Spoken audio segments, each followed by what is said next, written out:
Assalomu alaykum, muhtaram ko'rsatuvimizni ko'rayotganlar va tadbirkorlarimiz. Bugun mana eksport sohasidagi birinchi darslarimizni boshlaymiz va bu darslarda avvalambor, ya'ni birinchi darsimizda albatta xaridor topish masalasi keladi va bu xaridor topish mavzusi ko'pincha tadbirkorlarimizga, ya'ni muhim va qiziqarli albatta va ya'ni ko'p shirkatlarda o'zlarining mahsulotlari bor va qaysi yo'llar bilan xorijda xaridor topish masalasini o'ylashadi. Shuning uchun bir nechta yo'llar bor, undan ko'prog'i bor, 10 tadan ko'prog'ini biz tayyorlaganmiz. Ya'ni bugungi lavhamizda ularning ba'zisini aytib o'tamiz.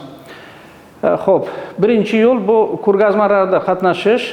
Xo'p, ko'pincha bilamiz, ya'ni tadbirkorlar, shirkatlar ko'rgazmalarda qatnashganlar va bitta ko'rgazmada qatnashish ancha kattaroq, ya'ni xaraj talab qiladi va shuni bir, ya'ni yengilroq yo'li shuki, arzonroq qilib qanday qilish mumkin? Ya'ni 10 ta yo 20 ta shirkatlar birta bo'lib, bitta ya'ni kattaroq joyni, o'sha stendni sotib olishadi va hammalari o'z mahsulotlarini o'sha stendda, ya'ni stendni ham yaxshi o'rtaroq joyda, ko'p, ya'ni qatnashuvchilar, ko'rgazmaga keladiganlar o'tadigan joyda oladilar va mahsulotlarini, ya'ni o'sha ko'rgazmada qo'yib, yana o'zlarini reklam posterlar, boshqa kataloglarini qatnashuvchilarga beradilar. Shu uslub bilan arzonroq tushadi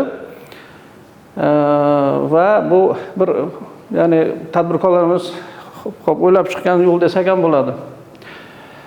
Va albatta O'zbekistonda ko'rgazmalarda qatnashish jihatda shirkatlarga yordam bor masalasi, ya'ni yordamlashiladi. Bu bor, ya'ni tijoriy jihatdan yengilroq bo'lishi mumkin.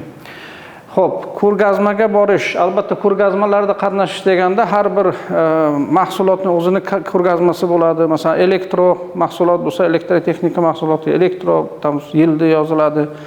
Poyabzal bo'lsa, shoes degan inglizcha kalimasi bilan bo'lishi mumkin. Yoki oziq-ovqat bo'lsa, masalan, Gulf Food, mana Dubaylarda bo'ladigan food kalimasi bilan bo'ladi.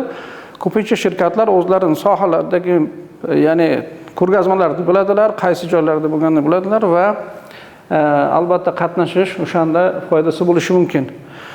Va shunga yana bir taalluqli gap, ko'rgazmalarga hali bormasdan, ya'ni ko'rgazma balki kuzda bo'ladi, hali bormasdan o'tgan yil bu ko'rgazmalar ko'pinchasi hammamiz bilamizki, taqriban har yilda bir marta yoki 2 marta takrorlanadi. Ba'zi ko'rgazmalar balki 2 yilda bir bo'ladi, katta ko'rgazmalar. Lekin xo'p, hali boshlamasdan, hali bormasdan oldin ham o'sha ko'rgazmalar saytlaridan, masalan, soha shirkatlari, masalan, o'sha poyabzal sohasi bo'lsin, oziq-ovqat sohasi bo'lsin, ko'p shirkatlar, 10 mingta, 5 mingta, ya'ni juda ko'p shirkatlar, masalan, shu O'zbekistonda o'tkaziladigan, masalan, ko'rgazmalarda ham bilamiz, masalan, Power desa, o'sha elektrik mahsulotlar bo'lishi mumkin yoki oziq-ovqat sohasiga, tekstil sohasida bo'lishi mumkin. Demak, o'sha soha shirkatlarini biz ma'lumotini, ya'ni unvonlar, adreslar,